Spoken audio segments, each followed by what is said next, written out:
معاشرے میں مختلف قسم کے پیروں سے، گدی نشینوں سے آپ کا واسطہ پڑتا ہے۔ ان میں سے کچھ لوگ حقیقت میں بزرگ یا اللہ کے ولی نہیں ہوتے، بلکہ صرف عقیدت مندوں کے سامنے اپنا اچھا وقت گزارنے کی کوشش کرتے ہیں۔ اسی طرح کے ایک پیر صاحب تھے، مریدین ان کے پاس اکثر آتے، کوئی بیٹا مانگتا تو کوئی بیٹی، جیسا کہ جاہلوں کی عادت ہوتی ہے۔ لیکن پیر صاحب تو اس بات کو خوب جانتے تھے کہ یہ کام ان کی دسترس سے باہر ہے کہ ایک پیر صاحب کسی مرید کو بیٹا یا بیٹی دیں، لیکن عقیدت مندوں کو ناراض کر کے کمائی میں بھی کمی نہیں کرنا چاہتے تھے۔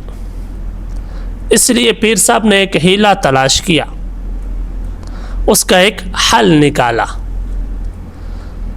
جو بھی مرید آتا، پیر صاحب فرماتے بیٹا نہ بیٹی۔ اب اگر مرید کے ہاں بیٹا ہوتا تو پیر صاحب فرماتے دیکھا بھائی، میں نے پہلے ہی کہا تھا نہ بیٹی، یعنی نہ کو بیٹی کے ساتھ لگاتے اور خوب نذرانے وصول کرتے۔ اور اگر بیٹی ہوتی تو پیر صاحب فرماتے دیکھا بھائی، میں نے پہلے ہی کہا تھا بیٹا نہ بیٹی، یعنی نہ کو بیٹے کے ساتھ لگاتے، چکر چل جاتا۔ اور بعض دفعہ ایسا بھی ہوتا کہ نہ بیٹا ہوتا اور نہ بیٹی، تو پیر صاحب پھر فرماتے دیکھا بھائی، میں نے تو پہلے ہی کہا تھا بیٹا نہ بیٹی، یعنی نہ کو دونوں کے ساتھ جوڑ دیتے، بیٹے کے ساتھ بھی اور بیٹی کے ساتھ بھی۔ اس طرح یہ معاملہ چلتا رہتا۔ اور مرید حضرات پیر صاحب کی غیب دانی پر عش عش کر اٹھتے۔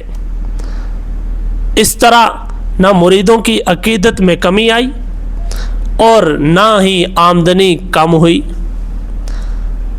پیر صاحب بھی کیا خوب لوگ ہوتے ہیں، اور میں کہوں گا کہ پیر صاحب سے زیادہ ان کے مرید ہی کیا خوب لوگ ہوتے ہیں کہ ہر وقت حماقتوں کے لیے تیار رہتے ہیں، کبھی عقل سے سوچنے کی زحمت نہیں کرتے، گوارا بھی نہیں کرتے کہ کچھ سوچ لیا جائے کہ یہ ہمارے اور پیر صاحب کے درمیان کیا چل رہا ہے۔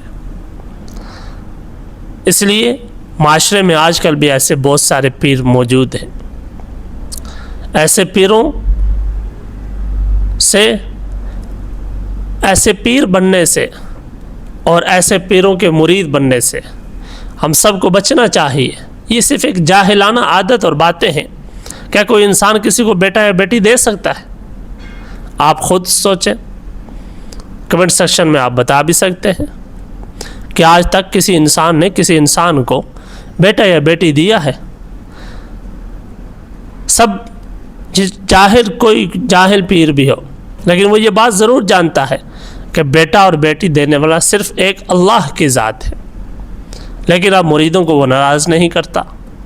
مریدوں کی خوشی کے لیے ان کا کام چلاتا رہتا ہے، جیسے یہ پیر صاحب نظام چلاتے رہے اور اسی طرح ان کا کام چلتا رہا، نذرانے بھی دھڑا دھڑ آتے رہے اور پیر صاحب کا کام بھی چلتا رہا۔ اللہ ہم سب کی حفاظت فرمائے۔